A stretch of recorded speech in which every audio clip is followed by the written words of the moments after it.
Nakabantay sa Mendiola ang pinagsamang puwersa ng MPD at NCRPO. Inilatag nila sa kalsada mga helmet at mga pamalo sakaling magkagirian nila o makagarian nila ang nagpoprotesta. Makibalita tayo kay Marlon Palmahil.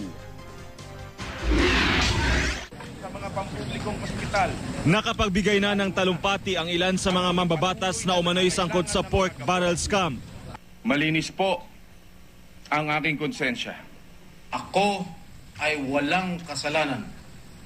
Ngayong araw ng kalayaan, mga grupong anti-pork barrel naman ang nagpahayag ng kanilang tinawag ding privilege speech. Iba't ibang grupo ang nagtipon-tipon para sa anti-pork protest sa Liwasang Bonifacio sa Maynila. Iisa ang kanilang panawagan, panagutin ang lahat ng may kinalaman sa pork barrel scam, kaalyado man sila o hindi ng Pangulo. Isinagawa ang isang misa bago sinimulan ang kanilang programang tinawag nilang Ouch Pinoy, sumagot, managot kundi lagot. Kasunod nito, nagmarcha ang mga nagprotesta patungong Mendiola.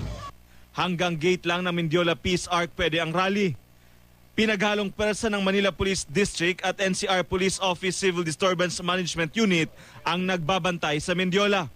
Pero bispiras pa lang ng Independence Day, may mga patikim na protesta na ang ilang grupo. Ang bayan muna gumawa ng isang koral kung saan nila inilagay ang mga litrato ng mga idinadawit sa pork barrel scam. Kabilang dito si Janet Lim Napoles at mga politikong napabilang sa Napolist. Marlon Palmahil, Nagbabalita, Pilipinas.